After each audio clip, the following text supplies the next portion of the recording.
Wow, if Marco Violi didn't want to charge me a limb, Andy, to play his King Eldor original, or I should say, his his version of the King Eldor song, I would do it.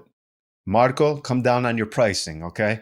Because I would have opened the show with it. I would have given you a lot more publicity than you probably are worth, but still, it's a catchy song that there is no other way I would have preferred to begin this episode.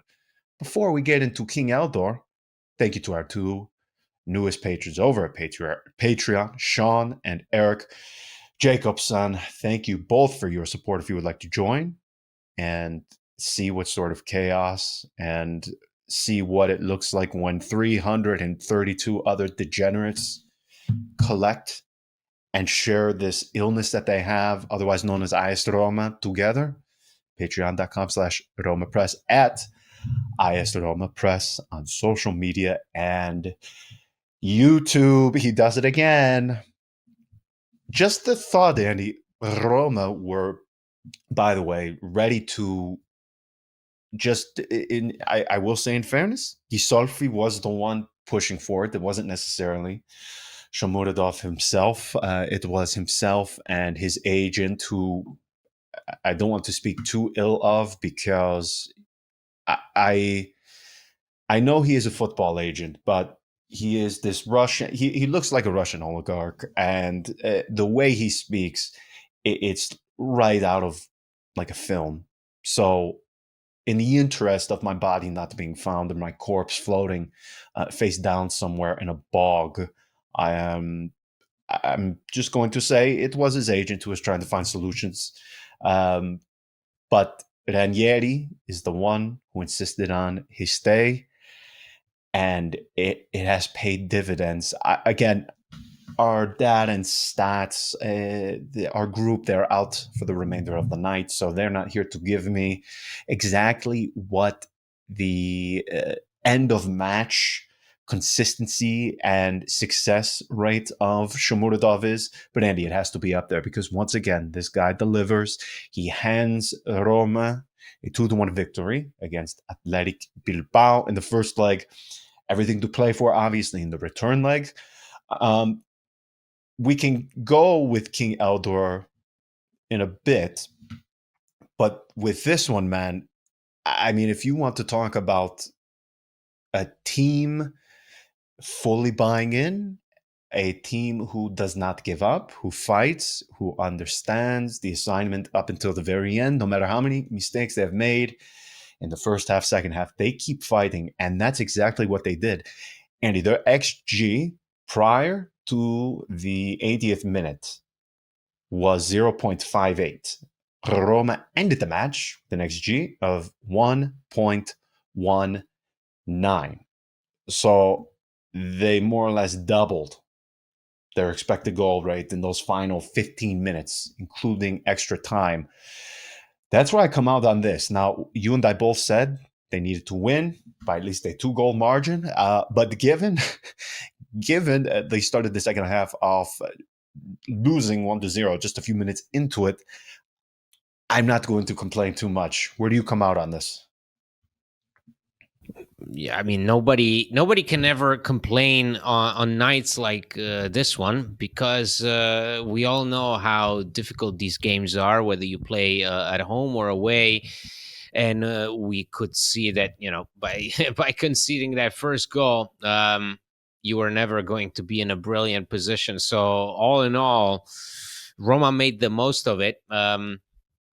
This was never going to be a result handed you on a silver platter. And that does not mean that I had Eldor Shomurodov saving our asses in 2025 on my bingo card. Really. I mean, this is a player that we acquired in the summer that Mourinho came here. And it didn't really work out for us. Shomurodov was never really was never really the guy. He was never even sort of able to make an impact as that second option, which was the reason he was brought in for. Remember, he comes in Yes. to be the guy to partner up with Edin Dzeko. Edin Dzeko leaves like a week into Shomurodov's spell at Roma, to be replaced by Tammy Abraham. So, which then obviously takes Shomurodov completely out of Roma's lineup. So this has been Shomurodov's story at Roma. It's been a story of not many ups, mostly downs and loans. So an unsuccessful loan spell at Spezia, a loan spell at Cagliari, so and so, and now back at Roma, but it never really felt like, oh, this guy is here to stay, right? And instead, we get treated in this new year to a Shomurodov that feels like he's got it down pat what Ranieri wants from him. He's got down pat what his role is within the team. He's got down pat what he's supposed to do in those final 15, 20 minutes that he's on the pitch. Not to mention that he did a brilliant job in replacing Artem Dovbyk in the matches that Yes. Dovbyk was unavailable for. So all of a sudden, Shomurodov turns into Roma's overnight hero. I'm delighted just for the way these wins happen in recent weeks, because even tonight, you need that drama. You need the tragedy, the prospect of Roma potentially losing at home in Europa League, and then going, not even 5 minutes later, Angelino finding the equalizer, getting the team back into it, and then that red card, and then the whole team pushing to get that result. Yes. The referee giving a bizarre extra time of 3 minutes, 3 minutes. Oh, 3 minutes after all those substitutions, that red card, yeah. 3 minutes, and then Roma getting that last second winner. So it may not have been pretty, but it's the kind of, given where you were at the 50th minute when you conceded and where you are now in terms of emotional boost. Because I was already ready to start this podcast and talking to you about what Roma will have to do against Empoli in order to come back from tonight's game. There was this feeling of, oh my god, okay, yep, there's this bump, they stumbled, and now what are they going to do in the league? So I think even just based on from an emotional point of view, this result is huge, just based off of how it happened, just because in those last seconds, the guy who was never really at the center of the project, was never really the main player that fans get excited about, that guy comes in and gives you a chance, and the prospect of going to Bilbao, which is going to be very difficult, but going to it with this win on your hands, has to feel satisfying. So again, may not have been pretty, but this is the kind of European night that I want to see Roma have at the Stadio Olimpico. Oh, for sure. I mean, that finish by Shomurodov is so. It was just the right velocity, a little bit of a lucky bounce, but I think sort of the way he shoots it and the manner in which it ends up in the back of the net, it was just enough. But it was sort of all of the ingredients coming together just at the right in the right moment, the right confluence of circumstances, and the ball finds the back of the net. I mean, it was superb. I want to hit on something again, because there is something to this. These substitutions again, man. I mean, there is a method to this madness that Ranieri has going on here, because this seems to be what once was. I mean, just think about how often we complained on here in recent years wow, what options do Roma have from the bench? There's nobody who can come in. There's no depth. I mean, I'm trying to think of all the substitutions who came on today. You had Sule, El Sharawi, you had Kone, Salamakers, Yeah. Shomurodov.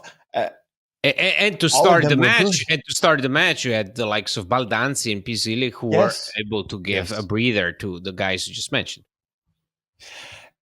It's incredible though because they match in and match out. There does not seem to be any sort of discrepancy in the level of effort, the mindset, the character from those who start start the game versus those who come off of the bench, and that is something I can't recall where Roma, even at their best, man. I mean, think about. I mean, I even go back to like 2013, 2014. That's how far back in time we need to travel. Even at that point, I think of some of the names who are coming off of the bench, and it was Mattia Destro, Tadei. That's about it. Very slim pickings, as they say. And Roma have been plagued for years by the inability to get any sort of response from the bench. I have to say, Andy, just in this short time span, in recent weeks, 3 to 5 weeks, I would say they've received more impact in that time span off of the bench than they did in the previous 3 to 5 years. It's incredible to me. I mean, truly. I mean, Sule, Salamakers tonight. They Yeah. were immediately. I mean, Salamaker's immediately close to coming in. scoring Salamaker's close to scoring a goal. Salamaker's is a sensation. I mean, Salamaker's really sort of,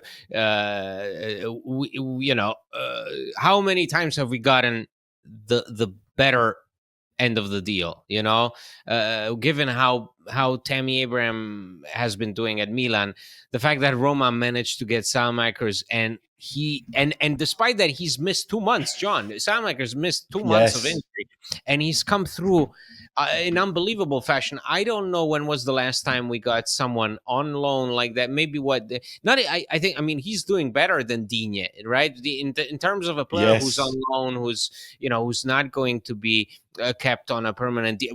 We don't know, in the sense that he came here without any kind of option or obligation. He's done wonders. But absolutely, Roma have second lines. That's the thing, and that was the thing that troubled us and confused us and made everybody question the quality of the squad, because on paper, everybody thought that we had a good summer, that we had a squad that was deep enough to make a run, whether it was in the league or Europa League or Coppa Italia. And the fact that the reaction, the performances were not coming, was really bothering us. Well, here's the answer. That's why it was bothering us, because the options are there, but it comes down to whether a manager knows how to utilize them or not, and knows how to motivate. Because really, it doesn't even, like right now, Tommaso Baldanzi goes from being a bench player to a starter from one game to the next. Sule goes from being a starter to a bench player, and back and forth. Who could have expected for Kone to be on the bench today? Who could have expected Mats Hummels again to be on the bench today for Zeki Selik, who's also doing great. So come on. Shomurodov, No, he's doing great. Come on, man. Shomurodov, That assist. Whew. who could have envisioned Eldor Shomurodov in 2025, a guy who was with his foot out of Trigoria so many times, and now making an impact. It's like Juan Iturbe having an impact at Roma in 2016. It didn't happen, but it would have been amazing had it happened.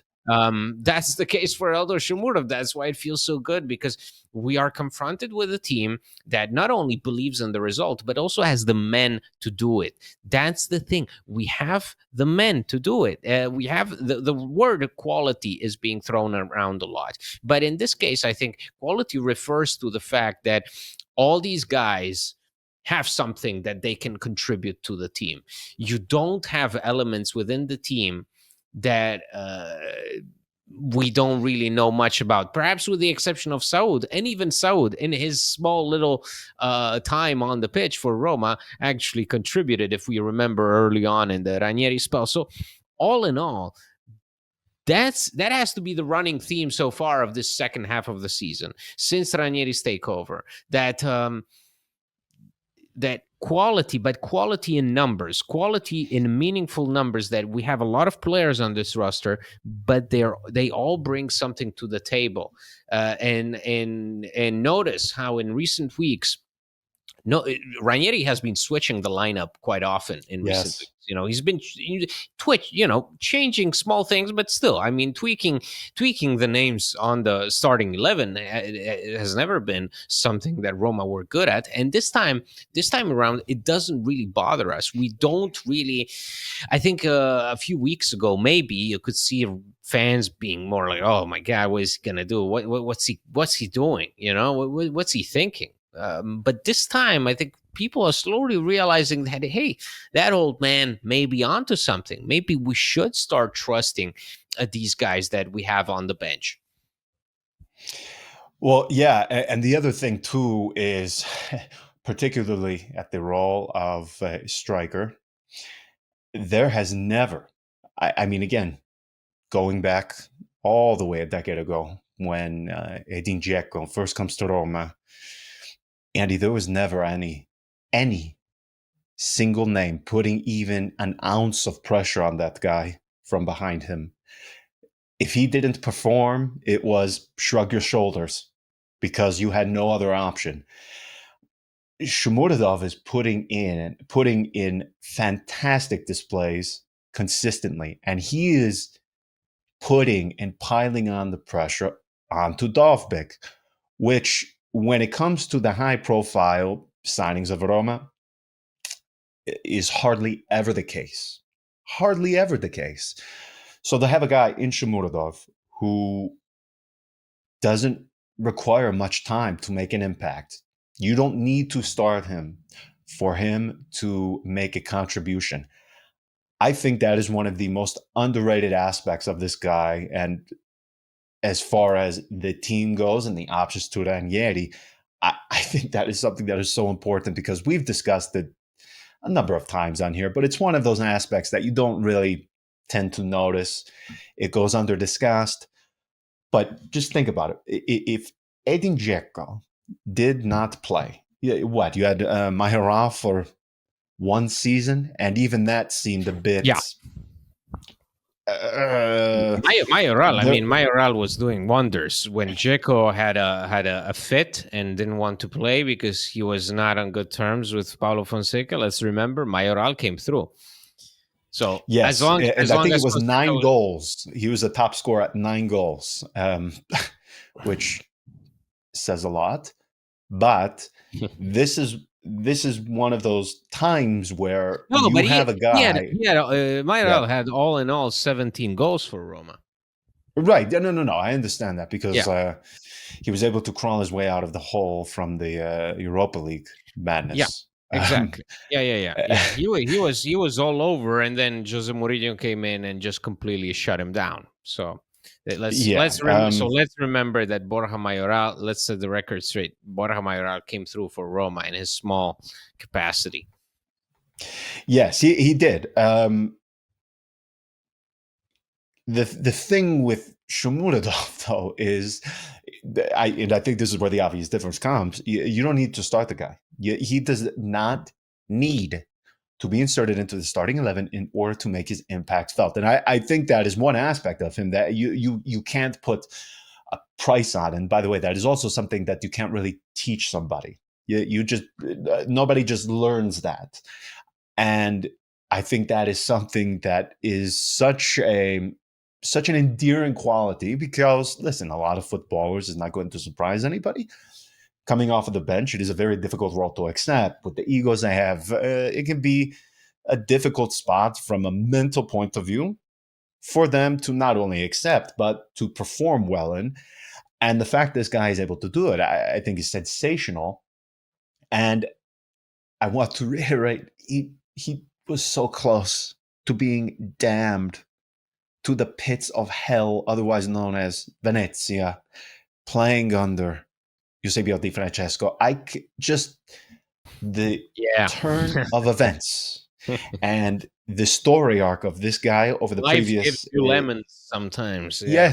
yes, it's incredible. So given that, we both said Roma they needed to win by at least a 2-goal margin to feel good going into the return. Like, where are you at ahead of next week? Because I think, listen, there were chances left on the table. I mean, Dovbek had that one in the first half that just makes you want to rip your hair out. But beyond that, they really, really did not create many clear-cut chances prior to the final 15 to 20 minutes. I mean, they came alive after that, after the sending off, obviously. The atmosphere was incredible, which is why you feel a bit cheated, in my opinion, just to be going into this second leg with only a 1-goal advantage. But again, this never say die ability that they have and this character of never rolling over, I feel a lot better with this version of AS Roma than I probably would have of even. It might be stupid to say this, but even in the season where they went to the Europa League, they didn't have character to this extent. Tactically, they were they were sharp under Jose Mourinho, but they didn't have this character in the sense of the ability to come back, the ability to overcome. That's the other thing in this, Andy. I mean, how many times would we see Roma go down a goal, and it was just, you might as well turn the television off. They're not overcoming this. Now, again, they were able to, we saw them show a bit more in Europa League, but particularly in the previous 3 to 5 years, Fonseca, even at times under Jose Mourinho, they did not possess the ability to come back. And by the way, even when they had leads, for some reason, I tortured myself watching that match against Juve up 3-0 and the 70th minute? Juve, bang, bang, bang, bang, bang. It's completely the opposite, this Roma now. So 2-1, yes, I would have preferred the 2-goal margin. I have to say, though, something must be in the water because I feel fairly confident going into the return leg.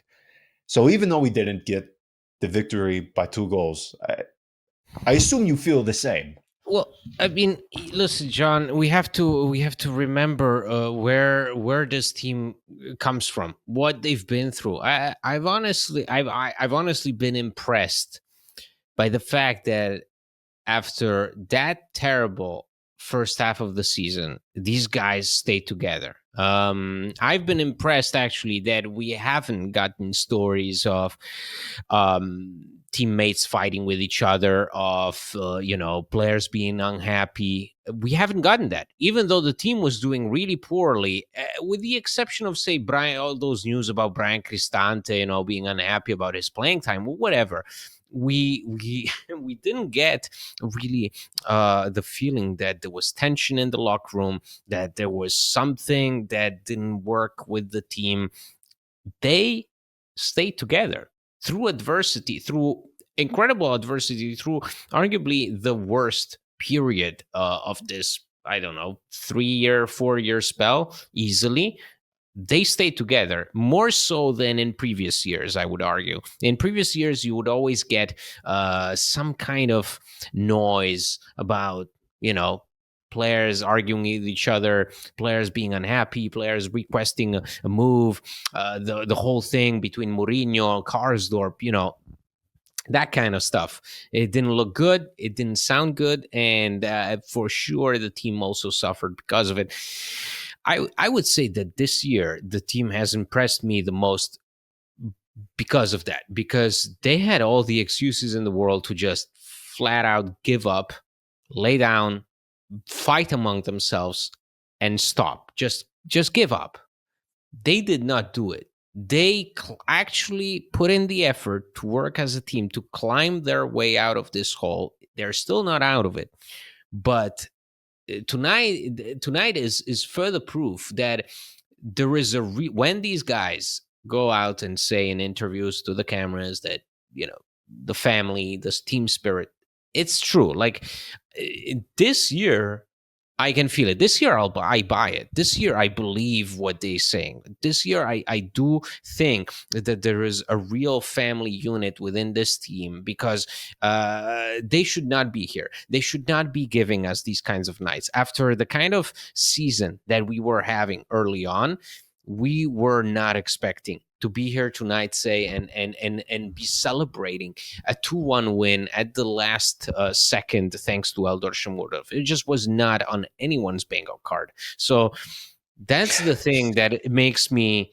excited about this return leg, that makes me feel like, okay, like these guys have got it. These guys have a handle on the situation. They have a handle on the pulse. They know what they're in for, because it's going to be very difficult. They're aware of it. Even Eldor Shomurodov, first thing he says is, I'm not really celebrating, because I know that there is a return leg waiting for us, and we will have to win there as well. So that is good to know. But I do think that just by going through all of this adversity, by climbing uphill for the last 3 months, 3.5 months since Ranieri took over, whatever it is, they have really grown in character. And so even when they concede, or when they fall, or when they stumble, when they make a mistake, their reaction is to improve the situation, to make amends, to repair, to fix something. And that's huge, because again, they just could have given up so many times already.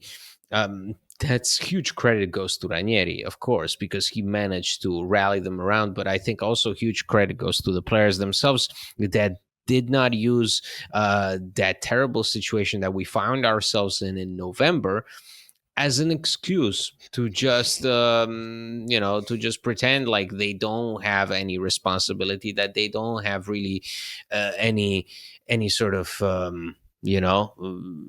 need to prove themselves to anybody, because hey, the team is broken, the results are not coming, so why bother? And instead, these guys have always, no matter what, they've always tried to react. Hence the good streak that they're on, because even when they mess up, there's this unspoken rule, it seems like, that we have to make up for it right away. And they've been able to honor this rule time and time again. That is a great point. Particularly, I mean, tonight we see Roma. They concede in the 50th minute. They score under 10 minutes later in the 56th minute.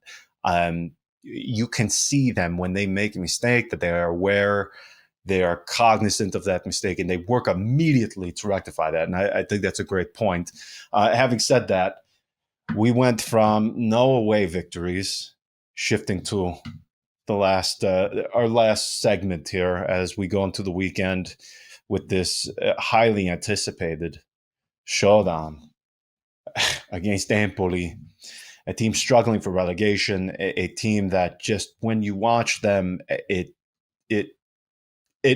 feels like, and it makes sense, that Andrea Zoli has managed there 25 different times. It is a team that plays some of the most bland, some of the most unattractive, boring football. So naturally, I don't even know, how many victories do they have on the season? Because we know one of them is against AS Roma. I think, Of course, on the second match day, it felt great. Like that was the perfect kick to the balls, wasn't it? With Paulo Dybala announcing his decision to stay, teasing us yes, to tune in for his grand return to the Stadio Olimpico, and then delivering that kind of performance. That was not good, and I think that was Empoli's last real remarkable match, or one of the few. Well, listen, they not good. We'll just say that. So their last victory in Serie A, December 8th. when they beat Verona 4-1 in Veneto. Prior to that, they've won against Como and Roma. So naturally, you would have to expect that they're going to put up a fight. This is one of those teams that, much like the Frosinone of last season, they rely on one guy, Esposito, for all of their attacking output. All of the actions go through him. Their entire attack revolves around this guy. So, listen, they stink. They suck. This is, again, the most accessible part of the calendar that they cannot get wrong. They absolutely cannot get this wrong. And you have another one of those weekends, Andy, where they can't afford to. They can't afford to because you have another opportunity where Roma can gain some ground, because you have Napoli, Fiorentina, Juve, Atalanta, and Milan, who, yes, Roma jumped ahead of them, but they are struggling. They're going away to Lecce.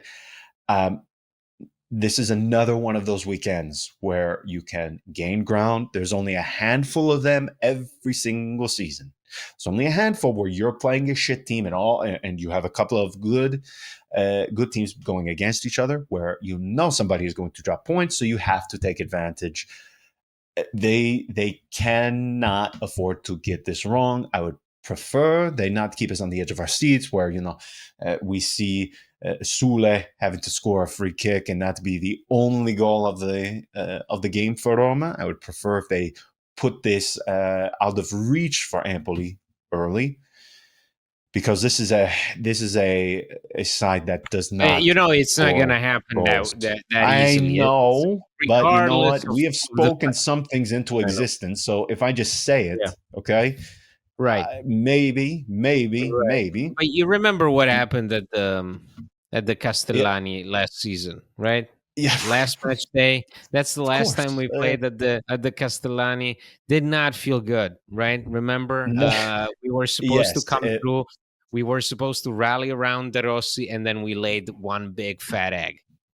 yes, it was. However, though, this is another one of those opportunities where I am convinced if Roma come away with victory, D'Arversa is going to get sacked. I think that would make it 3 on the season for Roma, if I'm not mistaken. They have to get a victory here. Again, this part of the calendar is so generous. It is so generous, and given that you are doing it in the midst of this run in the Europa League, you can't get it wrong. So let's leave it there. We will be back after the match this weekend between Roma and Empoli. So until then, everyone, ciao.